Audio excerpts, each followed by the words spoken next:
geocacher approached me in tears after the Geocaching International Film Festival I went to. She hasn't been geocaching in 8 months due to her husband passing away, and this event was her first in 2023. Something had made her come. After we spoke and others approached her to say, "Long time no see," they then made plans to pick her up on the Sunday to take her on a geocaching day. This moment alone made me thankful that I had created the film. This was shared by one of my guests we'll hear from on the show in a few minutes. So thanks for tuning in. Find out more about what led to this by sitting back and joining me for this special gift-tastic episode of TGIF Geocaching Radio, a monthly pod with a satisfying dose of geocaching news and adventure, contests and hot topics, and highlighting the many experiences that may await you. I'm Geoff, aka The Bruce, so stay tuned and let's hang out.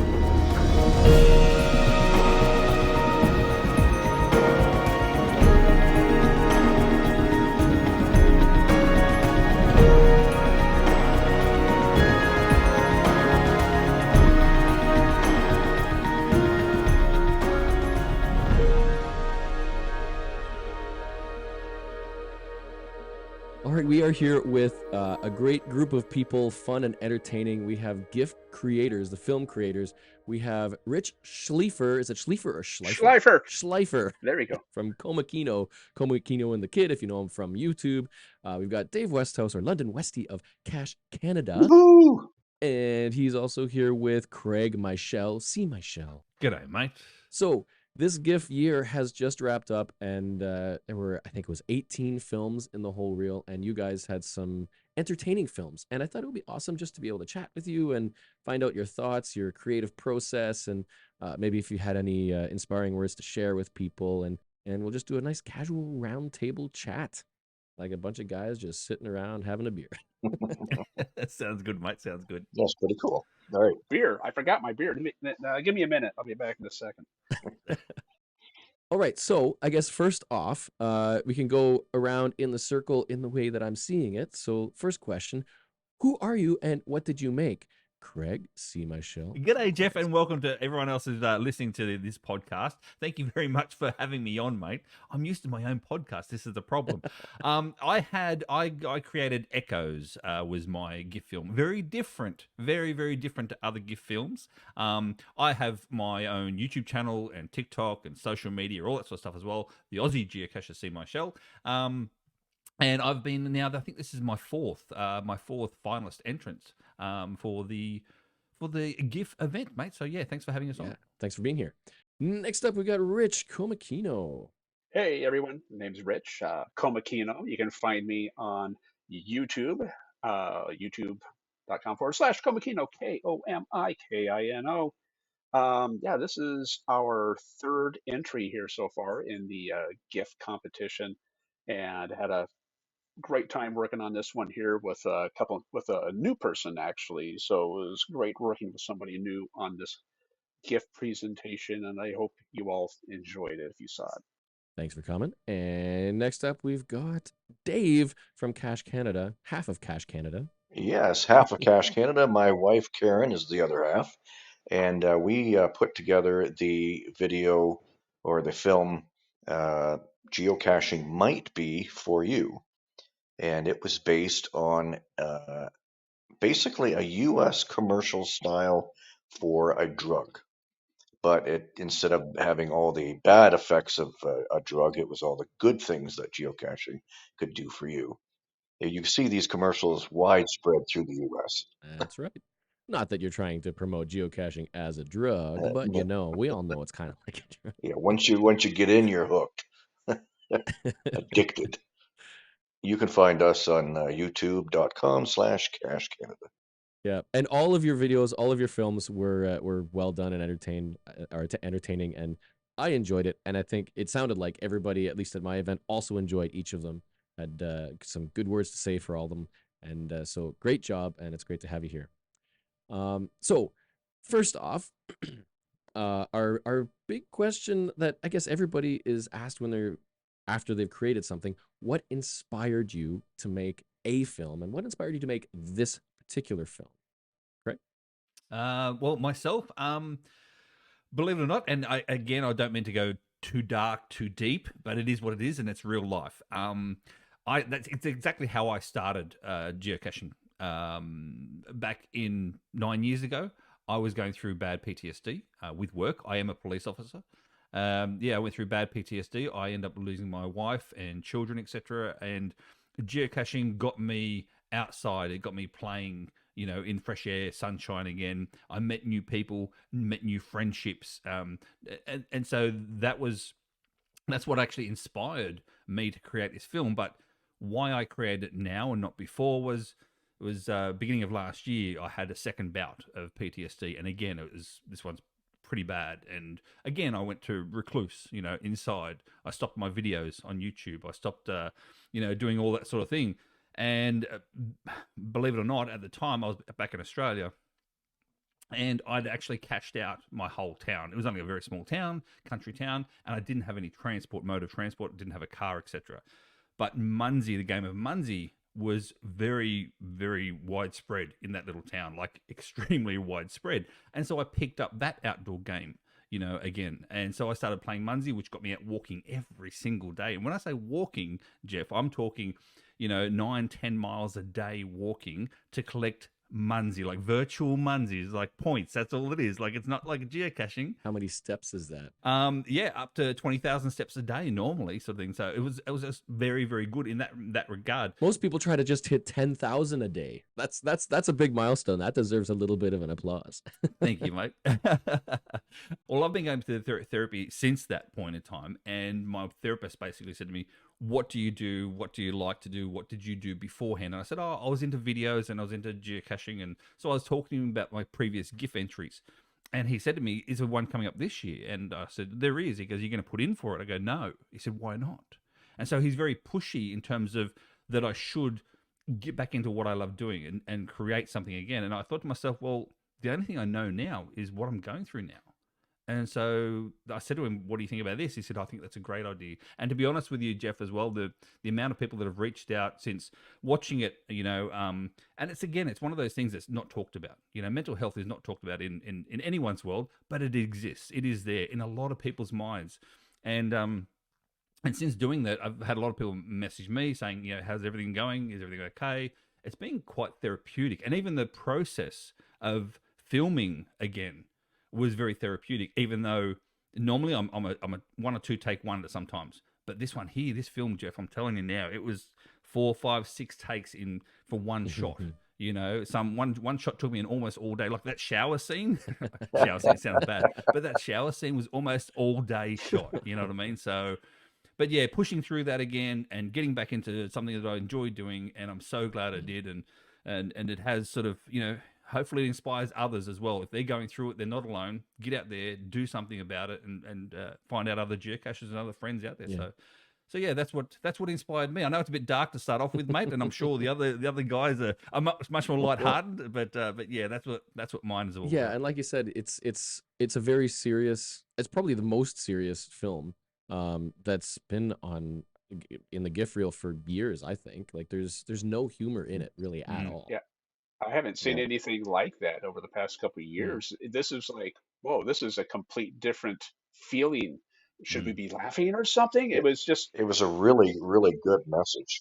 Then it's like, I remember you talking about it before, and you were posting some pictures and stuff on Facebook, and it's just like, holy crap, I didn't know it was that bad for the guy. Yeah.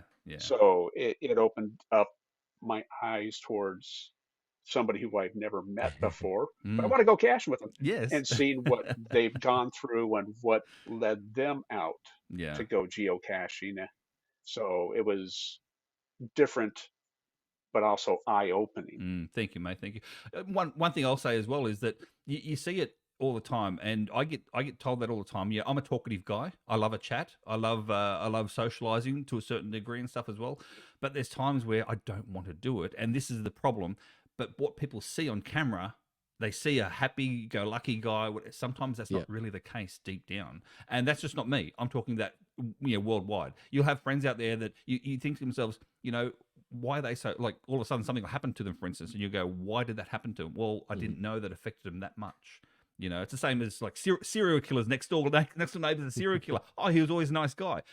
People show their personalities different on cameras or in front of people compared to what they're going through at home. So just be aware that people, and just be kind and be nice to everyone, and the world's going to be a better place. And that's the thing, right? Like you like you said, it's a serious film and it's different, but it's not just a serious film in GIF. It's serious for you, because if anybody watches you on YouTube or listens to you, you are, like you said, you're a happy, cheerful guy, and it's like you're entertaining, you're funny, you're great to watch and everything. And then there's this film, and it's real and it's gritty and it's you, and it's so different. And it was great to see that little bit of variety in the films.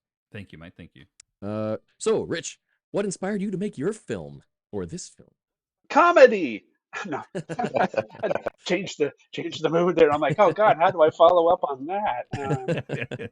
No, what inspired me to do this here basically was, I think I have kind of a little theme going with the first movie I did, and the second one I wanted to do a horror. Now you can't see it, I'm doing air quotes with my fingers, but a horror movie in which certain geocaching element, like what would happen if this went wrong, or like the first one we did, like when we got lost in the woods and we were trying to find the cache and didn't know where we were, and we got split up, and then there was somebody else out there who, how many times of, things like weird things like that have happened when you're out caching, have kind of thrown off the fun vibe of geocaching, where something kind of strange happens, but thankfully nothing bad happened.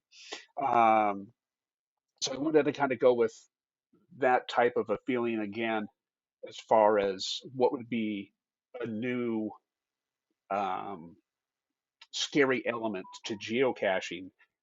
And my GIF movie this year is 528, 528, which is the distance that you're supposed to have between geocaches. It's an ominous name, just 528. Yeah, 528. Dun, dun, dun. So yeah, it was kind of like, what do I call this? Do I call it what it changes into, or do I call it distance? Do I call it this? And then it's just 528. The cachers will know what it is. And then, but it's kind of also based off of geocaching back in the early days, where there used to be no distance between caches. That's way back. There's a couple caches down in Kirkland. There's actually one of them left. And back in my early days of geocaching, I went out to this place, and you zoom in on a map on your phone, and you see that there's the icon for it. Okay, cool. There's this cache here. So I went there, got to it, and then I started zooming into the location for the cache, and it's like, wait, there's a cache right here about 60 feet from me, and there's another cache about 100 feet just northeast of it. I wasn't really aware of the 528 rule at that time, because I was still pretty new with it. So, okay, that's cool. I wonder how many other caches I might have missed out on because I didn't zoom in close enough on the map for it. But so I thought, like, well, wouldn't it be kind of interesting if that restriction was removed? How would geocaching change? You walk outside, you trip over 10 of them going down to the bus stop. So I kind of went with those crazy ideas and thought, like, yeah, let's make it into like a horror movie. And it was originally supposed to be kind of something like Groundhog Day, where Carlos would keep waking up and knocking the thing over, and then the newscaster would actually be talking to the guy, talking to Carlos. Yeah. To like, "Hey, would you just knock it off?" And he wakes up again, knocks the thing over, and then the newscaster guy's like, "That's not what I meant." So I had to remove some things, and then the kid was added in later. So she wasn't planned to be in it there. So yeah, I think the creepiest part of that film is that, the 528, the mysterious moving of the period, but also there's a cache that just appeared on her back, in her hood. Yeah. How did that happen? That's what I was, because we were out there. Okay. we'll bring that portion up about the kid. I'll write that down here. So we can talk about that portion a little bit later. I don't want to take time from Dave there. So that was my inspiration.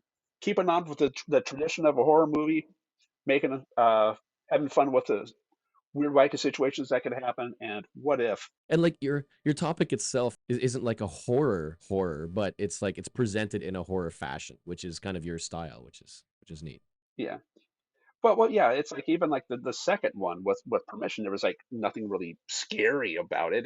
I just kind of went with that based off of the first movie, which I filmed that one to be like a horror movie trailer, which like a commercial. We're supposed to be like jump cutting and showing the situations that they're in and like how they're reacting, and then it turns into the movie at the end of it where it goes with the characters, gets to the end, they find the cache, and the guy shows up. So I think I named that first one wrong based off of Mm-hmm. what I was wanting to do with it. But I figured since I had that horror element, like what if I keep going with this? What if I can make things that are horror but not really scary, but like situations Yeah. that could go bad. I think, to be honest with you, Geoff and Rich as well, your one is the horror movie for reviewers. Yeah. Reviewers saw that, I think, and just literally started shaking in their boots, like thinking about it. So this one here for you, Rich, is the horror movie for reviewers. That's what it is. Yeah, that's why you can through the comment and like it drove the reviewers crazy because now what are they going to do with all these caches that people are now posting? So that's why I kind of mentioned them in there. And Yes. also read the lower Yeah. thirds. I saw that going by on the film. I'm like, oh no, oh god, what's happening? Oh, I gotta read that. All right, next up then, Dave. What inspired you to make your film? Okay. What inspired me was watching other vloggers put in films and realizing, yes, we could do this too, but actually taking the time to do it. So we had been vlogging for like 7 years now. I can't believe it's that long, um, but making two videos every week. We did a 1 minute Wednesday and then a Saturday video, usually like a travel vlog.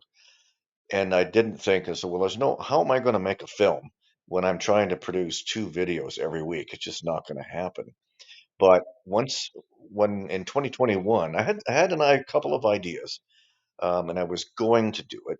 But when I watched the films in 2021, I thought, no, I surely what we're doing, just change it up a little bit or do something, whatever your idea, and we could get at least into the thing. That's all I wanted to do, Hmm. and that was my goal. So I already won. We became a finalist, and uh, so in 21, I just looked at it and I thought, well, yeah, I could do that, and I went with the idea that we used, which was the kind of the drug commercial idea, and most of what we did was already done. It's all footage from past geocaching experiences. So it didn't take me that long. It was just a matter of figuring out, okay, how long is this thing supposed to be?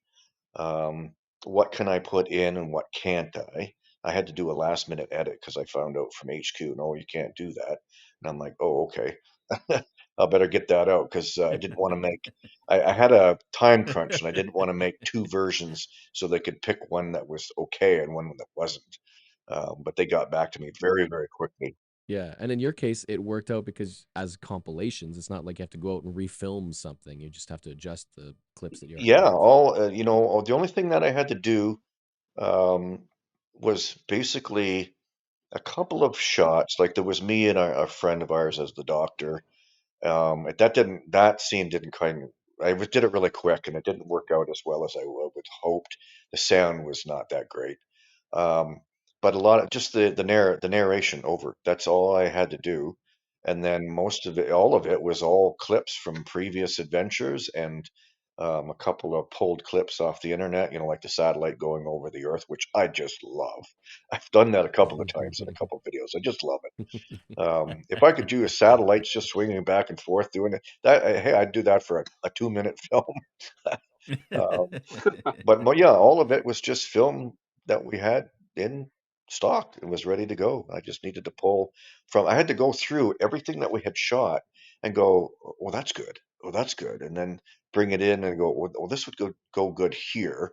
This is all editing. Basically, this whole film was just all editing from stuff we already had. Do you have any difficulty trying to come up with a theme? Because like a whole bunch of video clips themselves isn't really a film, right? So you'd have to come up with something that gives it some connection to Right. the So main that's theme. how the idea of having, the funny parts of it of, the geocaching could do this to you. That's the narrative that's going on, and all I needed was video to go along with it. So, I have a video shot. What I think was when the thing about poison ivy, it could cause you to have swelling the face, the hands, it happens, get over it is me going one way and Karen going the other. It's a shot of us kind of back and forth and trying to find the geocache. Um, and Mm-hmm. then, like it can cause you to realize there's a world outside of your home, and that getting outside can, to increase inhalation of fresh air. So always some nice nature shots and walking down a trail or whatever. It was just a matter of taking that. I know, I had to write the story as well. I had to kind of write all the little clips and think of something that was funny. So, Mm-hmm. Well, what I also liked about it is that there's kind of two acts. It's like the first half is kind yes, of serious about the cool stuff, Mm. but then you start to go into like the side effect mode, and you come up with start bringing out the funny little comments, and yeah. we all know the stereotypes and everything, and then the second half is just all humor and laughter, and Yeah, everybody gets it. somebody commented to me on Facebook. I posted an image, like the image of our son in the canoe at the very end, as I hope everybody enjoyed their GIF experience, and we hope they enjoyed our film. And they said, so it's a subscriber or a patron of ours, and they were a little surprised, like almost disappointed, because the beginning of it was very serious. There wasn't the funny, happy-go-lucky Dave and Karen, joking off of each other. That wasn't that in that one third of the film. It wasn't until the side effects came along where, oh, this is all the funny stuff. And that's what I intended. It's like, okay, yeah, this is serious, and this is what this is geocaching is, blah blah blah blah blah, and then the funny stuff. That's what I liked about it because it kind of started off like, okay, he just, talking like what people usually say The about infomercial. geocaching. Okay. Yeah, And then all of a sudden, when his voice Mm. started changing, and he started saying the lines from the commercial, it's like, oh my God, I know what he's talking about. Oh, I want to see how what he yeah, says relates to the commercial and vice versa, and see how he yeah, relates the two. And that part where you said, Yeah. that's what's going to happen. Get over it. It's just like, yeah. yeah. It's like I go traipsing through poison ivy all the time. I go, yeah, so what? I'm getting poison ivy. I don't anymore, but thank goodness. It happens. Get over it. Yeah, whatever. Even the comment about the increase of fresh air, right? It's like where you talk to technology geeks and nerds who get a smartphone and start playing this game outside. It's like it'll cause an increase of fresh air and you'll feel better. Is that a side effect for people who live inside on a computer all the time? Yeah. Yeah, See, Jeff, yeah. that's a really good It's a tip. good That's thing. a really good tip, though, for other people out there thinking about doing their own, creating their own films for future reference as well. And that is what Dave did. That is, you change. You can't just change the visual, but everything is half half. So half visual, half audio. So Dave's voice itself in the beginning, you can hear it's got some serious note to it. But then instantly he wants to be funny, you can hear Hmm. the inflection change in his voice, and so as I said before, it's not just Yeah, about the visual aspect of the filmmaking, it's also the audio. And Dave did a great job of that because he showed the difference between a thank you. normal, serious voice into this inflection. And all of a sudden, now it's funny. Now you can laugh, so it was Hmm. good. Hmm. Well done, Yeah. Dave. I like that about that. I liked it. Yeah, a friend of ours, he's a reviewer for Ontario, and he had commented when he was judging the films that the timing, he watched it, of course, without an audience. So he said he thought the timing was just a little off, like there was too much pause. And I took a lot of time, really, narrowing, okay, how long does that need to be? And then he said he realized once it was in with an audience, he could see, oh, Yeah. that Timing is timing was everything. perfect, dead on. Just enough time for you said what you said, the laughter, and then move on. You've got to don't start talking right away because people are going to Yeah, laugh. you They're see going to, that what on would you say? sitcoms and stuff all the You time as know? well. Like when you're dealing with a live audience and you're trying to deliver a line, if the person before you delivered a line that's supposed to make everybody laugh, you see them, they have to wait sometimes unnaturally long until they can deliver their line because everybody's laughing. They Hmm. got to wait for it to finish. So yeah, when you're like creating a film that you know has Yeah. laughter in it, you somehow have to build in that those pauses to let people laugh and not miss things. Hmm. Yeah. And there are other shows out there whereby they literally take out the laughter from the sitcoms, and it looks silly. It looks stupid because everyone's going, Yeah. and they're not making a sound, but they're all smiling at each other, not making a sound. But it's not normal. Yeah. But yeah, when they take the laugh out, you're right, Dave. When they take the laugh out, then it sounds weird. And so again, that's another good point, and that is the difference between watching GIF films by yourself and watching them in a theater or in a show with a group of people is you get two different experiences, two totally different. Me Yeah. personally, I enjoy the theater with people and Mhm. listening to their reactions as Yeah, well. So the actors can yeah, tend that's what I to like play too. Yeah. off of the reactions from the audience as well. So if something's doing really well, that it lifts their energy and they can really deliver a line, Yeah. and then it does even better than if they were just reciting their line, right? Yeah, exactly right. Yeah. So one of the things that we do in my household is we like to talk about our highs and lows of the day. So in that sense, what was your favorite part of making your film? Something like planning or filming or acting, if you were acting in it at any particular moments. And on the flip side, what are maybe some of the hurdles or something that was like a difficult thing that you had to overcome to get to the final product? Craig. Oh wow, gee, you always start with me, and I don't even have any show notes. Mate, I'll be honest with you. I think for me personally, my highlight for me was using my new gear. So I've got a Sony FX30, which is a cinema line camera. I got some new gear with that, um, and so seeing the quality that come out of this camera and learning how to use the quality, how to use the camera to get the best quality out of it. For me, that was probably my highlight as a filmmaker side of things. Seeing what's in my head and seeing it come out to fruition in different shots. I really enjoyed that. But obviously, the downside for me was the entire time, apart from when I had the two little extras there at the end. I'm solo film. I did everything solo, so everything for me was on sticks on tripod. I had to try and organize it so which is the best angle, which way can I do it, but have the most angle. So if I do want movement in that shot, that I can do it in post, either like a push in or a slide or whatever else, or a pullback. I can do it in post, but yeah, so trying to get, for me, it's solo filmmaking is very, very hard, especially when, again, focus points. I can't stand in front of the camera and behind at the same time. So where is that focus point going to be? And so there was several times there where, as I said before, it took me a whole day to film just that shower scene because the steam was there, the focus was off in a couple of shots, and then so yeah, after that day, I'm the cleanest guy around. I'm just saying now, I had like an hour long, 2 hour long shower for that Did you have wrinkly skin? for that. Yeah, wrinkly skin, and I couldn't touch the camera because I had all wet hands, and yeah. So, but yeah, for me that was the low part was yeah, the solo filmmaking side of things, which I'm going through some stuff at the moment, like mental health stuff as well, and so trying to push past that barrier and not have anyone there to sort of assist. It was a struggle, but you know what? I'm better for it now. So again, as my therapist said, it's very therapeutic. The actual filmmaking side of it for me was the therapy side of things more than what's come out now. Yeah. Than You almost have that to sort of like thing. just So kind of keep your eyes on the final product, right? Like you're doing this alone and it might be tough, but if you keep your eyes ahead on the target, what you're trying to do in the end, and you're aiming for that, then it gives you some kind of focus, right? It's like, yeah, it's tough being alone, but yeah, that sort of attitude. exactly. How about you, Rich? What's your highs and lows? I think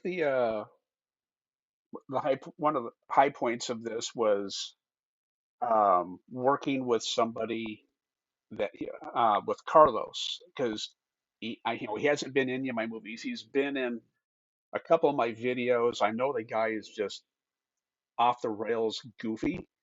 So I knew I had to get him in the movie. So it's really good trying, getting him into a role to see if he can play the character and make that part, I guess, like realistic, or can you relate to something like that? Can you put yourself in his shoes, type of a thing. And also was the favorite things was like trying to film in a place that's not my room or house. And also mostly not filmed at the same park that I always film at. So I wanted to change up the locations or get something different. So it's not just, oh, he's at that park again or whatever. So I think it was cool getting, that crew together there, working with Carlos, working with Paul again. So Paul's back. Yes, that's right. Paul's back, and I was wanting to just have like just scenes where when he's talking, where it's just like him from the back. No one's gonna, unless they watch your videos on YouTube, nobody's gonna get that. Yeah. Only the people watching my videos. Yeah. But it's funny because Paul, when he goes to geocaching events, or when people see him that they seen him in the videos, are always like, Paul's back. So he now has that going on with him now. So that was, I'm glad I was able to make that happen there.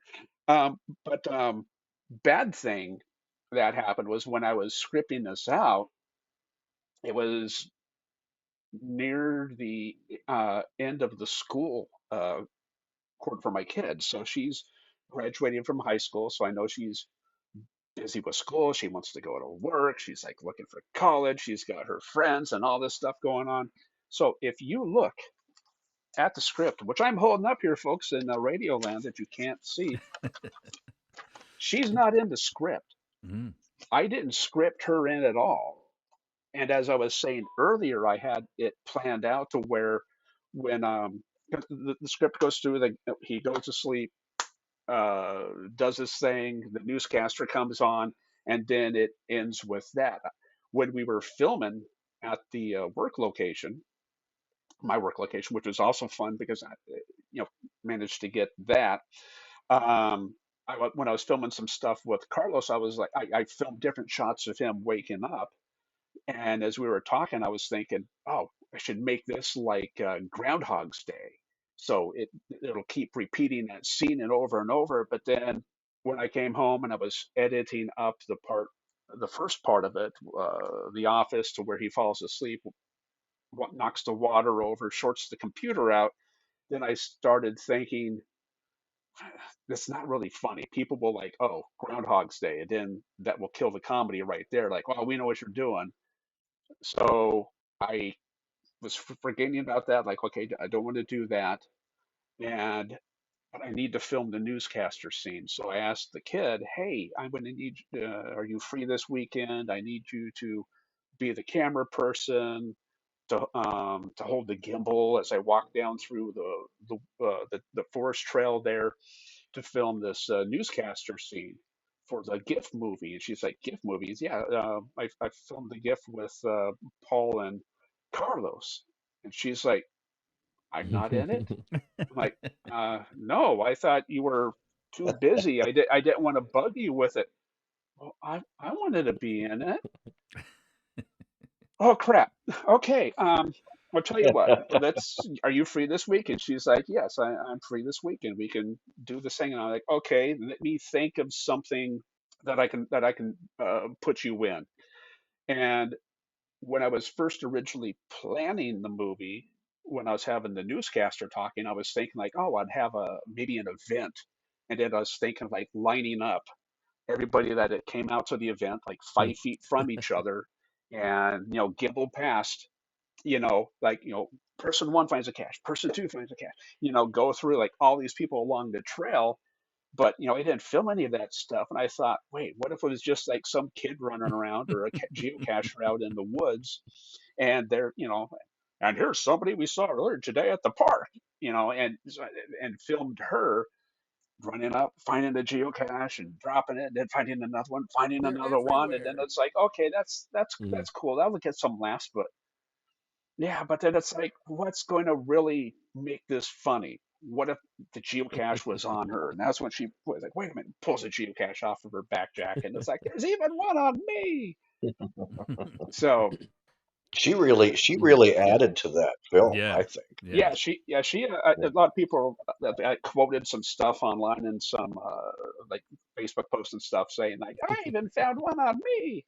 So Yeah. so the bad part was unfortunately not writing her in or Mhm. asking for her assistance ahead of time, which then led into this portion, which I think helped seal the deal and make the movie a lot better. So I'm sorry, kid. I think that the result, like you made the right decisions on both of those, because I think even using the Groundhog Day, I mean, if the film is about 5 minutes, how Mm. many times, how many loops are you going to get through? And with each loop, something being different, like it would get really Mhm. repetitive to Hmm. crunch into a 5 minute period. I think so. I think doing that one was a good switch. 4 minute, Yeah, 4 minutes, Jeff, 4 4 minutes. minutes, no more yeah, than four 4 minutes. 4 minutes, minutes. and it Four was like minutes. about a minute and a half ish plus up to the part where he knocks the water over, and I haven't even filmed the newscaster scene, and I'm like, that's going to be about maybe a minute. So 2.5 going on to 3, and then having to repeat this stuff enough times Mhm. to make it funny. I and then having to like then all of a sudden film the newscaster, me saying different things, and the one part where like the newscaster eventually saying like, "Oh, just knock it off, Carlos," and then having Carlos wake up and hit it. It's like, okay, that would be funny, but it would be probably just too boring or repetitive for where people would think, oh, it's Groundhog's Day. I know what you're doing. Get to the comedy bit, get it done with. Yeah. So Well, it's kind of like what they say with yeah. vloggers as well. It's like you take a whole lot of footage, and it's like in your own mind, the whole thing, the whole all of it is awesome. I want to put it all in there. But in reality, if you did that, you'd be losing half the Hmm. people at least halfway through or earlier, because they just want to see the beats. Hmm. They want to see the good stuff. And it's like every time you're editing, you gotta cut out half of your Yeah. footage, and Yeah. then cut out half more, and then cut out half more, and then that's where you keep all the energy Mm. in there. Yeah. So yeah, I think 4 minutes is. I mean, that's about the average length. I think most of our geocaching videos are around 4 to 5 minutes. But when you're telling a story, it seems like there's so much more you've got to pack in Mm. Hmm. Then making sure the jokes land and whatever there. else. So it's just like, yeah, that's not going to work. Alrighty, Dave. How about you? The highs and the lows. The high was being done so quickly. Um, I was done the basic meat of the project within a month. So before the end of 2021, it was done. And then we got the notice that um, there wasn't going to be a 2022, and that's not the low, but it was like a cringe. It was like, what? I just finished. It's ready to go, and all I need to do is fine tune. I needed to do the narrative and get all that straightened out, but the basic meat and potatoes thing was already done, and I'm like, oh man. So it sat in the computer for like a year and a half, Oh, and then every now and then I'd go back to it. mm, Are you still there? Are you okay? And then I'd tweak it a little bit. I'd add a little something or whatever. I'd work on it, and then it wasn't until I think May of this year actually, I started. Okay, we got to get this thing done. So I really went at it. But the low of the project was for a very long time. A lot of people don't know this. Told our patrons once, and I showed them what the issue was, but I use Pinnacle Studio version 22 right now, and I was using a Canon M3 mirrorless SLR, and I didn't realize it until I got our GoPro that I think the Canon was causing this issue. So I would uh, put all the video together, it'd be 8 minutes long, and then I'd render it. So I'd walk away and it would be rendering and be all complete. And then I'd come back and I'd check to see how it worked. And then I would get these little blips, these little tiny little pieces where there was no video. Audio was there, but there was no video. But I could see it was a gray screen with a circle, but it would only be like a second or a split second, but enough I could see it and I go, whoa, what was that? It was very disturbing through the entire film. And I'd have like, say in an 8-minute film, I might have um 10 to 15 of them. And I'm like, and it was really bothering me. I went through tech support. They were no help at all. But what I ended up doing was taking my film on from Pinnacle Studio, the finished rendering, and then I would import it into Adobe uh, Premiere, which I had a copy of. I had tried learning Adobe Premiere, but I didn't. I don't have enough time to sit down and actually learn the program because I'm too busy videoing and editing. But I used Adobe Premiere to splice out the pieces that were blank. Mm, So I'd put it into import, and then I'd go and watch it, and there's the blip, and I'd expand it out, and then I would have to splice just that little piece, and it was so minusculely small that Just a most couple of times you frames. can't notice. Every now and then, if you're really paying attention, you know it's there. You could hear it. You go, oh, what was that? It was a little blip, but most people didn't know. And that's been going on for probably 2 or 3 years. I've had to do this for every video, so it was a real pain. And then once I went to a GoPro, then I don't use that Canon anymore. That issue is completely gone. But with the video or for the film, for the GIF, most of that footage was shot using that Canon. So I had these little blips within even, a 4-minute film. I had to take out probably, maybe 8 or 10.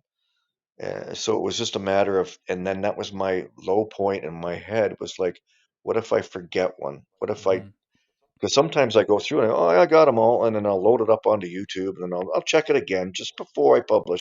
And they go, oh shoot, like there's another one. I missed one, and I'm like, oh, I go back to big the Adobe, bring it up, Yeah. take the splice out, and redo it, boom, load it back up. That's So that was a low, is to having to deal with that. that's a good point, Dave. You bring up as well, and I'll say this, and this actually, I'm not taking over, Jeff, but I've got a question for everyone here, including you, Jeff, as well, because you are a vlogger, you are a filmmaker as well. But when it comes to the GIF videos, Rich, you're first. Are you right now? Are you actually happy with your GIF video? Am I happy with it? Like the Yeah, yeah, way, yeah. Are you happy with um, it? yes, I No, like no, this no. one Are Yes or you here. no, happy Rich? Come Yeah, happy on. with it? yes, Oh, really? yes, yeah. Well, I didn't like how deep you wanted to Yeah. get with it there, but yes, I'm happy with the way it turned out. The Oh, editing, acting, technically though, you the couldn't final add here and piece that there. came together. Maybe Yes. it's just me then. Now Maybe it's there just me. is one little thing where, because Mm, I mainly filmed with the 7D, the mm. Canon, the part where the guy's like, "Thanks a lot, Carlos," you'll see that there's a cut to a different area. I had to film that spot later because it didn't come out as good because I wasn't as close to where you couldn't catch the joke of the glasses. So when I went out and refilmed that, I used a different camera, and because different camera, as you know, if you film with like different camera, it does Hmm. has different like white balance settings, color balance, yada yada. So when I put that in and I was like looking at it, it's like this is completely different than the split second right before it where he's reaching up to grab his glasses. So if anything, there's that little portion There you because go. of using a different There you camera. go. There you go. So Exactly. there Exactly is what I'm that. saying, Rich. And that is none of us are totally happy. It's the same as a painter, right? Painting the inside walls of his house. He or she notices the little blips. Like Dave said as well, notices the little blips. But Those blips aren't seen. Being an artist, there's lots of times where I'll Yeah. draw and do Yeah. stuff. Like even in the comic book, there's stuff where I drew it, inked it, colored it, Hmm. cut it off to Joshua, and he's like, "This is awesome. This is great." And then later, I'm looking at it like, "What the And you're like, oh, good God? What is that this?" bit there That's needs change. Exactly right. so because we as Oh artists yeah. are our Yes. own worst Yeah. You become critic. a perfectionist. So we can have something that somebody Yeah. could look at it and be like, "This is the greatest thing ever," but I'm like, "Well, what about that one thing? What one thing? That one thing." Then you show it to them, and they're like, "Huh? I didn't notice that." and then you present that to someone, and now they know about it. But that's what I'm getting So at, and yeah, that is it's again, a us thing. So again, that's what I'm getting at in regards to people out there who are thinking about doing a video. Your video is good enough, okay? It is good enough. It may not be good enough for you. Like, you may find little bits and pieces. Oh, I should have changed that better. I should do this better. I should, that color grading of this, the sound of that. To you, yes, but to everyone else, no. And my advice is, if you do make a video of some sort, give it to someone else. Share it with someone else as not an editor, but just as eyes that aren't yours. And you'll find that that little blip, that little color grade, that little sound, whatever it might be, they didn't hear it. They don't see it. Don't pick it up. So don't be discouraged by that sort of thing. You know, have a bit more confidence in yourself. But yeah, but at the end of the day, no, I can guarantee no one making the films is 100% happy with what they put in. I know I'm not. It's almost like you have to set like a threshold, like an 80% threshold. If you're 80% happy, then go with it, because you're never going to hit 100%. There's always going to be something else you want to improve and do better. Yeah. Exactly. yeah, Exactly, mate. you can be Exactly. working on it for a year Yeah. Yeah. and still, what should change this? I should change that. Yeah. You can edit and edit and edit and edit. You have to edit. Yeah. If you don't, you'll be in trouble. Yeah. But you can edit forever, and it's never going to be Although right. Dave, here's You know, but here's an idea, Dave. Blair Witch geocache. Ooh, that doesn't require that much edit, let's be honest, but it does. You know what I mean? Like Blair Witch style, like the handheld, no edit sort of style, like raw reality TV style. That would be cool. Actually, there you go. There's an idea for someone out there. And I actually know the one of the creators of that one, Mike Monello, and he loves that film. Like he had a blast helping make it, and it was a lot of work. I mean, and they did basically send them out into the forest, and they just filmed their own stuff. There were certain elements that had to be in there for the story, but Well, that's what we're doing anyway with our vlogging videos. Yeah. You know, we're always like, we're always talking into the camera there. So we are doing Blair Witch Project stuff without disappearing into weird houses. you can just imagine the cutting room floor for Blair Witch Project, how much footage that they have that was not used. Because they were out there, they were sleeping, all of that stuff, and they were filming everything. It's like, they planned to have certain events happen to like get them to react to sounds and things like that. That's all part of their plan of creating that film. Another unique one, but that's an oldie that I don't know how many people might know that back in the 90s. If you haven't seen Blair Witch Project, it's a cult hit. Yeah, Blair Witch geocache. There you go. There's a good GIF idea. Blair Witch Oh, geocache. God. So Yeah, that's for Rich. Yes, there you go, Rick. Geocaching horror story. The Cache Witch Project or whatever. See ideas. The Blair Cache Project. See, now this is how GIFs come up. This is how like some of my stuff came, but just sitting around thinking of something stupid, like, wouldn't it be funny if this happened or that happened? And then you kind of go off with it, and Bob's your uncle. You got a new GIF made. Exactly right. So I did have just kind of a curious little question. This one can be a really quick one, but when people are creating films that tell a story, one of the things that you always hear with big directors and stuff, always have this storyboard. And I've never actually created a storyboard. I feel like it would be tedious to make a storyboard, but that's kind of from a vlogger perspective, where you're just doing things live and then you edit it in afterwards. So when you were creating your GIF films, did you actually create a storyboard and then try to adhere to those clips? Or did you just kind of wing it and then put it all together like a vlogger afterwards?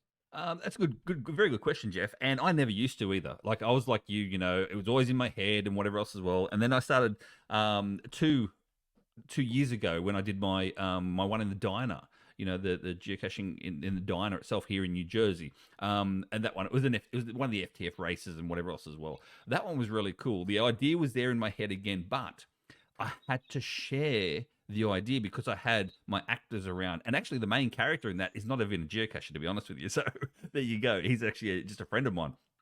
But yeah, I had to share the idea of what's in my head to these people. And so I literally had that forced me to start the storyboard. Now, if people don't know what storyboarding is, have a look at it online. But basically, all it is literally, as Geoff just said, a shot for shot. And you don't have to be a drawer. You don't have to be like Rich, and you don't have to be an artist. But literally, you should see mine. Rich, you would laugh at mine, mate. Mine are just literally Stick figures? Yeah, it's a stick If figure. it gets the point across, it's all good, man. But it's a stick figure. So I put a stick figure. Which way is that stick figure looking, for instance? And is there any movement in the shot? Is there any movement from the camera, or is there any movement from the actual actor or whatever else as well? So yeah, I storyboard now all of mine when it comes to the GIFs themselves. My vlogging stuff, I don't storyboard that. But the GIFs themselves, yes, I do storyboard, and it does help because it gets, number one, it gets a point across.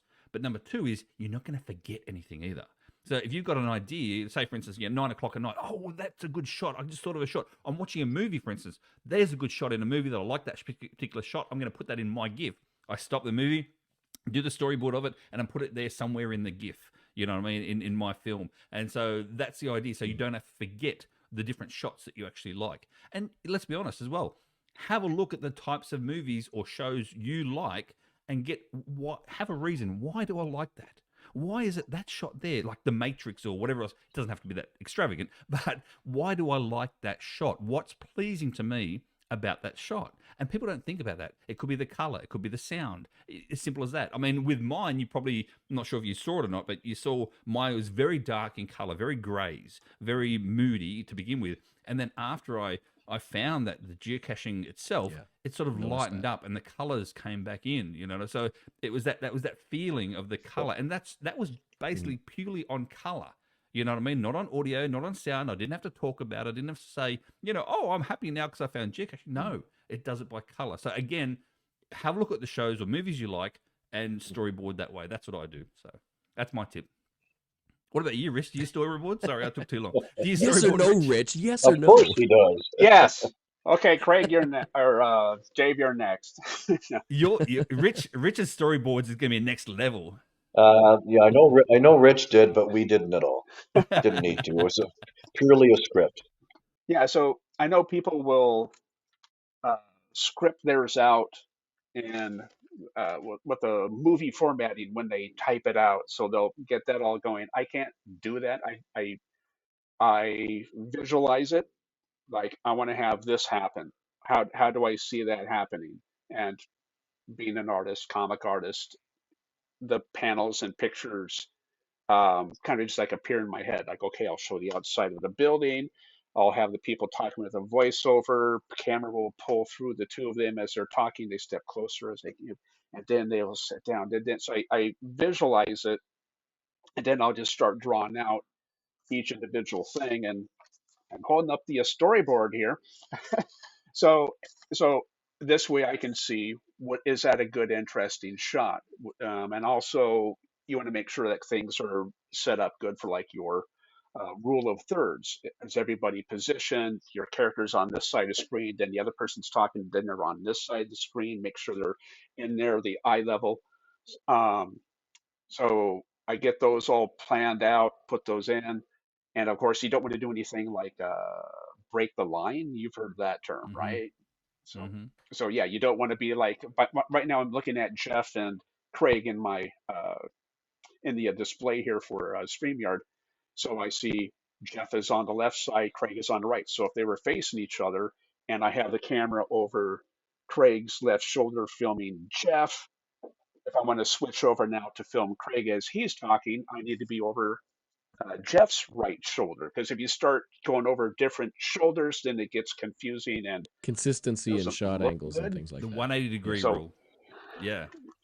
So 180. storyboards are great for that. And also when I've sent this out to Paul and Carlos beforehand, like, okay, here's the script, where I actually sat down and then typed it out when I was done writing everything out and drawing it. And then I sent the storyboard. Here's what I want to have happen in each scene. So this is what you will be doing. So when we got out to location to start filming, we kind of knew what we needed to do, because they saw everything ahead of time. And also, it's great for making little check marks. You can just like go through, yep, that scene's done, that scene's done, that scene's done. So great assistance, great tool to use. So yeah, storyboard. And as Craig said, you don't have to be the best artist in the world. I've seen storyboards for like major movies where it's like, I can draw better than that. Yeah. Holy crap, hire me. Yeah. but they don't care. They No. just get it and use that as like, yeah, this makes sense, and it goes from there. And Dave, you said that you didn't create a storyboard, you just used a script, but in a way that is a kind of storyboard, Mm, because in your context, yeah, you weren't taking clips and filming yeah, scenes and things like that. You already had them, so do you really need a storyboard? But his script was right. right. And I wasn't working with anybody either, so I was Mm. working just by myself with stuff I already had. I already had the storyboards basically was in my head. Mm. It's just like, okay, this is what I'm going to do. Yeah. And I pieced it together on the computer as I went. But I wasn't creating a brand new kind of a film that I was gonna record, Mm. piece by piece with other people as Yeah. well. Like if you were making a storyboard, you would have just been redrawing images from the clips you've already taken. It's like a puzzle. You're just Yeah. moving them around Yeah, until you get yeah. something. So Yeah. like I didn't need it. All right, so every year we also see some people come back making more and more films. So with these repeat creators, do you think you'd be making another one on the next GIF? I don't know if there's going to be one next year yet, or if it's 2 years or whatever. But do you think you have another one in the books for the next GIF? Geoff, I do, and I've started the storyboard for it. I have my actors in it too. And it's different to the one this year. It'll be funny again. Don't worry, people. It's going to be humorous again. I don't know if we could take another serious film. Yeah, it will be filmed in the US. It won't be filmed in Australia. We filmed in the US, but it won't be filmed in New Jersey. There you go. That's the only thing I'm giving away. I'm not giving away anything else. And my actors are quite well known geocachers amongst the worldwide. So yeah, that's pretty cool. But yeah, I've got it all organized. And there's no guarantee you'll be chosen, but hopefully you will, so that we can all see it. No. But either way, even if you're not chosen, this is the best thing about it. Because of our YouTube channels, if you're not chosen, boom, we just chuck it on our YouTube channel anyway, and it doesn't go to waste. It doesn't go to waste, Geoff. Nothing goes to waste. And that's the thing. It's the reward of creating and then sharing it with everybody else. Mm-hmm. Exactly. Rich? Yes, I have another horror story planned out, and I've actually got connections with a person who lives at a location that was used for a movie out here, another movie location. Spin-off. So want to so basically it's like once I get the okay, so I still need to kind of verify with the person if it's going to be okay to go out there and film at this location. Then we'll go ahead and maybe start up at least start it up here pretty soon. So so yes, there will be a future GIF. Is And it going to be the looking Blair for Rich project? The Blair Rich project? No. oh, there you go. Blair That Rich. that'd be cool. No, it's like, and I'm also thinking because I have an idea for another one which I want to do, but it would have to require like 3D modeling and lots of special effects, and I've been Ooh. learning Blender, and I'm just like, how intense do I want to make this? Who's going to pay you for you that? know, so I got something for like another one, but I'm like, I would really seriously have to learn the 3D animation for it there, or even I could just maybe 2D animate the thing because Clip Studio, the program that I use to make the comic book, it can do animation. You could go back to using something like Shockwave Flash. Oh my God. It's what, Strong Arm or Strong whatever? Bad, yeah. Strong Bad, yeah. Poor Dave and I just looking at each other going, I don't know Well, what they're talking about. There will be links in the Out of show my notes. realm. Yeah. Yeah, and even I was thinking of like of an animated series, but it's like I'm not going to animate the thing, but then I could just do like storyboarded. Oh God, what is the term? Animatronics? Animatics. Where you have like the storyboard, but you have like things like actually kind of moving in it. It's like it's what they do now in Motion for movies when they present the movie. They'll show the storyboard of like people talking. If there's like action, Yeah. they will Yeah. animate things moving across to like, okay, this is the part where the guy drives down the freeway and turns off and goes over the bridge. They'll have these like goofy little animated things, and I was thinking of You tend something to see like that in like but then outtakes and stuff. They'll show outtakes from the film and then scenes that weren't completed. They'll show the storyboard image, maybe animated for the amount of time that it would have been in there. yeah, Yeah. it's like this is what this scene could have been.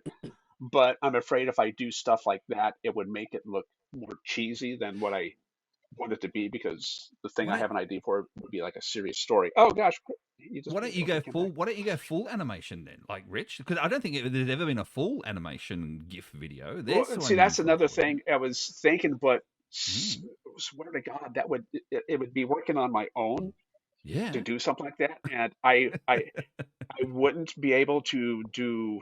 I don't know. It's I'm looking at my own limitations, or not limitations. It's like how much I'd Mm. work on it till I just got sick of it, Mm.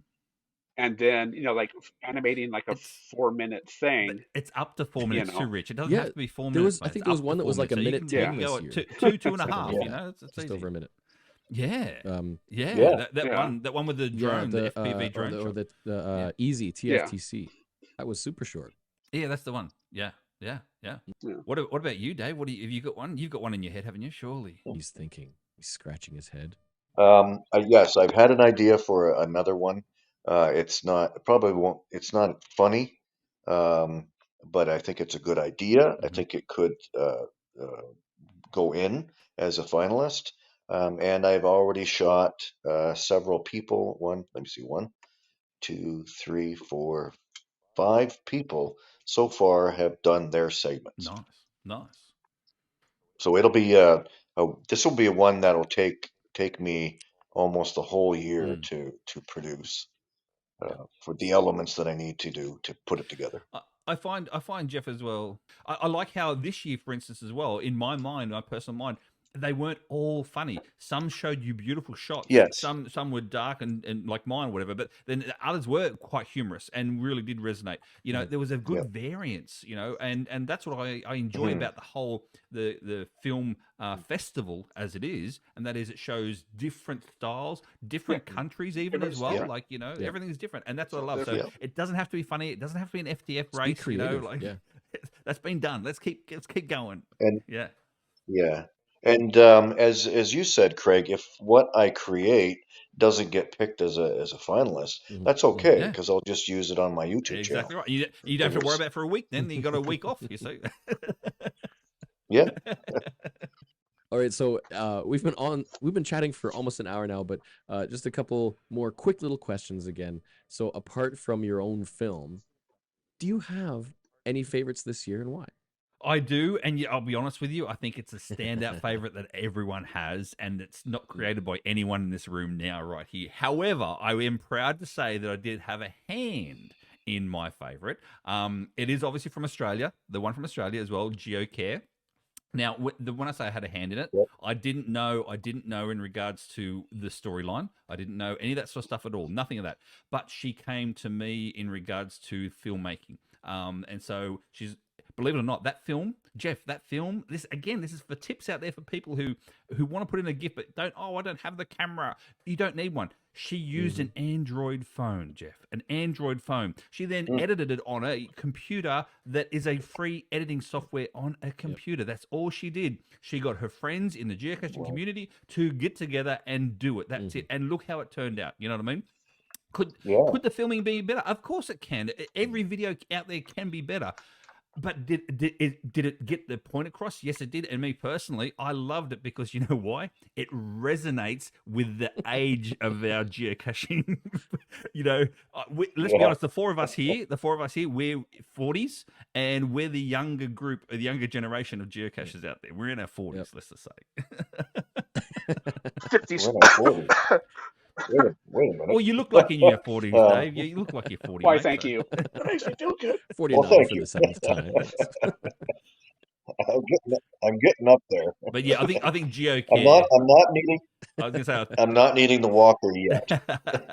But yeah, I think GeoCare did a great job, and yeah, my vote went to them. Yeah, the editing in that one, the timing, the visual, Mhm. the visuals were Yeah, perfect. I thought it couldn't be any better. I thought it was edited well.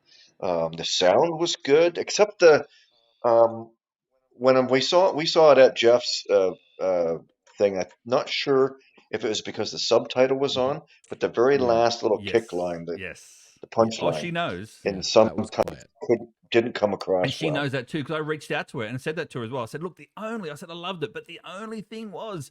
some people didn't get that end punchline and she's like, I know what you're going to say, and I couldn't edit it anymore, like what it is, and blah, blah, blah. And so, she was so unhappy with that part of it as well. Like all our videos, there's always something we don't like about our videos.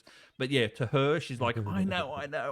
But, it's one of those things. But she wasn't happy with that last part either. This last GIFF that I went to, it was in a school, and it was very packed with people. It was a lot of people, but the sound you could. So I just said, "Oh, by the way, this is what happened. This is the line. You couldn't hear it. This is what they said," and then everybody laughed. That's right. Well, and I was glad that we had the closed captions on ours as well, because there were a couple of films that were in foreign language that didn't have the translation or any kind of caption. And that I went to 2 events, and I'm glad I had the subtitles on for mine, because that happened to be now we can understand what they're saying. But in the other one, it's like without the subtitles, everybody English speaking had no idea what was going on, what was being said. So the job interview. Rich, how about you? There was 4 that I liked. It's like everybody else other than who's here. But the one I liked Hidden Tracks, the one at the very beginning, because it was something different and new, and the acting was great. There was one with like the Boy Scouts, going down and have to replace the cache. I thought that one was awesome. I also liked the GeoCare one, so that would be like one of my maybe top 2. Because it's like when they were at that location, I was like, did they actually film that at an old folks' home? They did. Holy I'll be honest crap. with you, they did. And they had the outfits for it. They even changed the sign GeoCare to begin with. So that's all at the location. Because they made the jackets and the shirts, and it's like, okay, they spent a lot of money just to get a $30 premium cash-in account for that for the next year. But so I was impressed with the sets, the costumes and stuff that they did to make it the GeoCare facility. Round of applause. Tom, I loved it. Don E.T. from Komikino, out in Spain. I liked his idea of the alien caching, because I thought when the person was on the bench in ours as well, and then the alien alien was like, "Oh yeah." And then what happens next? I was like, "Holy crap! This is the first GIF where they actually killed somebody." and then they bring them back. And it's like, okay, because I was really surprised by that scene, but that was really good. But I really liked Tilia's travel, the story of the trackable boy. They did an awesome job, I thought, with the effects, the green screening. You're not looking at like major motion prediction, geez, you got to cut this out. I have to think of my words here, Geoff. Production. Major, yes. You're not looking at a major motion video movie production, but it was still awesome. The way, like you see, he sets the thing down, and then he's talking to it. Oh, he's just talking to it. Oh, it's like Pinocchio. It's like a little boy, and they're interacting and they're talking back and forth. The effects of that were awesome. I voted for that one as my favorite one. With that one, Geoff, as well, you were talking before about props and stuff as well. I do believe, because I look back again, because I watched him a couple of times, I do believe that he actually had a full-size human trackable tag on him when he walked around with it. Like that wasn't edited in. That was him. Because I saw that and I was watching it today, and I was just like, that's like life size to the guy. That's like a couple. That's like 3 feet long and a couple feet wide, and it's just. So I was like looking at that, like, what did they use for the chain? I can't see. But yeah, they did a real good job with the effects and just the story to it, like the story of a trackable, like what it went through. Like if only our trackables could tell that type of a story, like that's what it would probably be like. And really that theme isn't too unique. I mean, there have been some films in past years that have told the story of a travel bug, but this one was kind of unique in the way that it was done, which was pretty cool. And it was awesome cinematography and effects. I was going to say cinematography, Rich, as well, got me for that one. The different shots and different angles. You know what I mean? That hooked me was the cinematography side of it. Didn't you see like the boy talking? Didn't you see the guy in the background? He's talking. It wasn't like jump cut like old man talking. The trackable talking. They combined them together to where you could see both. Yeah, it's a pull focus. They did a good pull focus point for that one. Yeah. Yeah. So awesome job for that one. Rich almost has the same list as I do. The hidden tracks reminded me of the director Wes Anderson. If anybody knows Wes Anderson, just the look and the style that reminded me of that. Mhm. I thought it was very clean. Mhm. It was a very simple story. It was just very nicely filmed and put together. The last one with the little boy, the wooden Mhm. trackable, I thought it was very well. The effects were just amazing. I was just like, wow, that is really cool. Falling into the forest and then you're right, carrying that full size trackable on his back with the ball chain even around Yeah. his. It was just so cool, very nicely done. I really enjoyed it. I loved Geocare was probably one of my favorite. If I had to pick one, I really thought it was funny.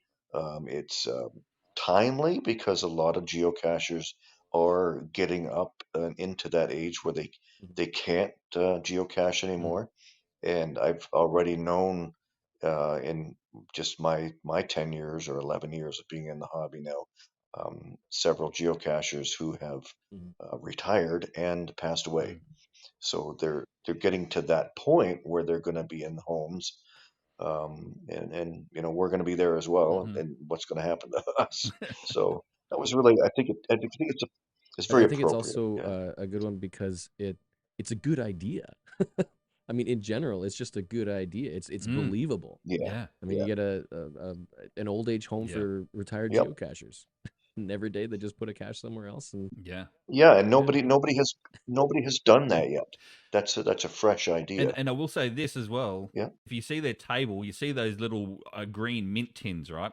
So in Australia, those green Yes. mint tins are like the pill bottles in Yeah. America. Like they're everywhere, but people hate them. Like it's just, yeah, we hate I them with was a wondering passion, what but the they're deal Yeah. with everywhere. that was. Yeah, they're Eclipse Because I mint noticed tins. Yeah. that again today, and I thought he was like playing dominoes, or Yeah, are those a no, pack of cards that no, they're playing cards or something? Yeah. Eclipse She goes mint by and I, tins. knocks them over like dominoes. So And that I makes think sense. we have those in Um, Canada as well. That yeah, Eclipse mint tins. Excel, I kind of think it is. some gum I Mhm. think comes in that, but it's like a secrets container or Yeah, so like the Altoids. Is it what they use it's Yeah, in the not but it's it's the not States? flip the top. See, large flat Yeah, top. flip It's the top. Altoids open up vertical. Yeah, the whole Yeah, it's not a side. side. It's the top end. No, it's just the top. It's a clip top, yeah, and also the actual top itself Hmm. yeah, has a metal lip around it, so it clips in and clips out. So it actually clips. And so when you put like a plastic baggie with yeah, a logbook in there, as soon as the first person puts that out, it rips the bag every single time. Yeah. And there's a soaking log, yeah, wet log in there in every single one.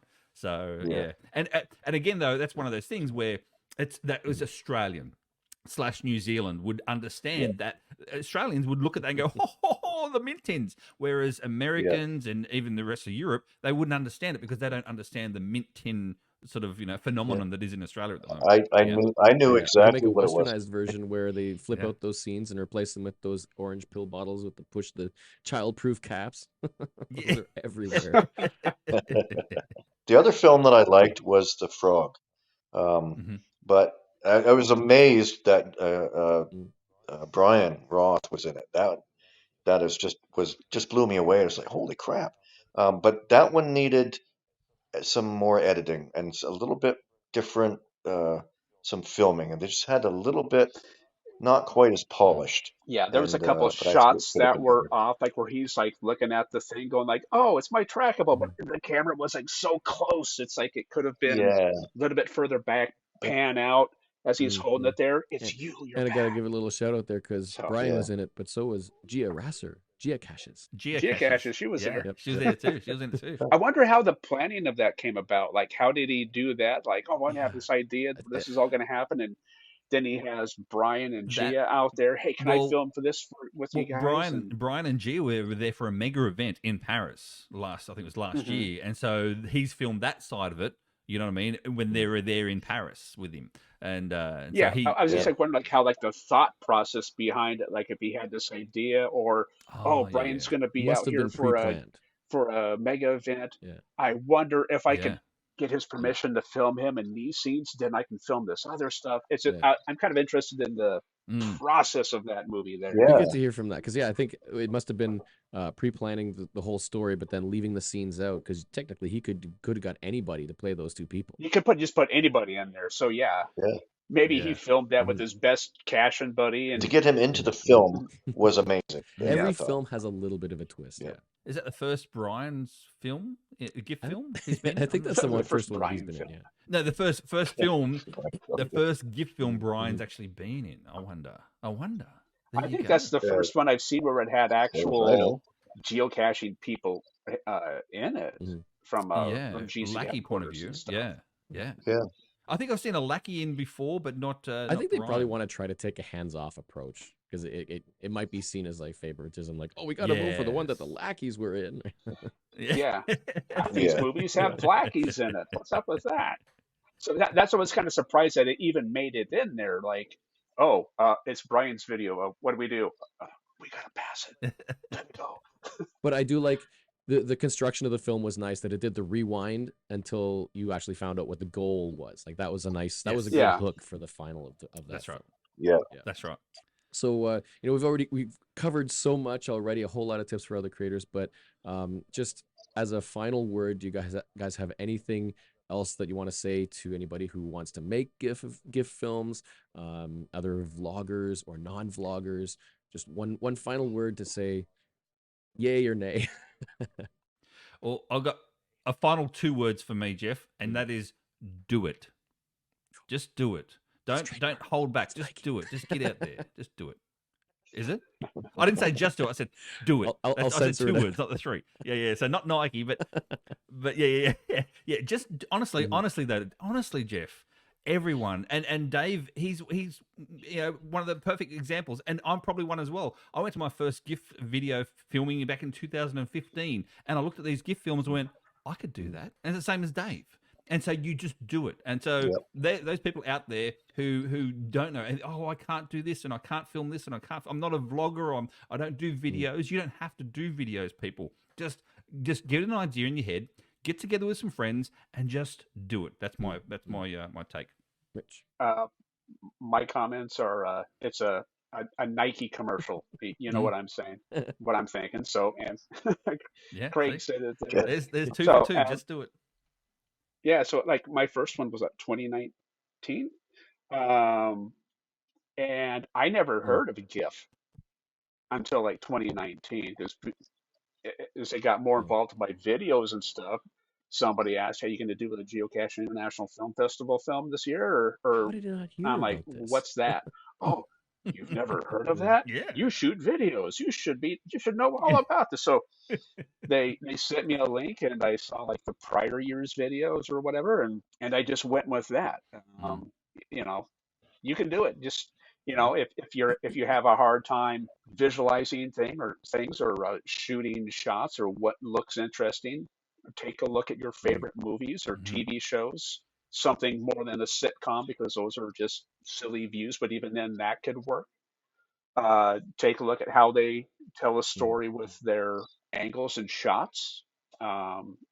Mentioned above, like the beats when somebody tells a joke, do you instantly go off to something else? Do you give it breathing time to ramp up to some other part of the story?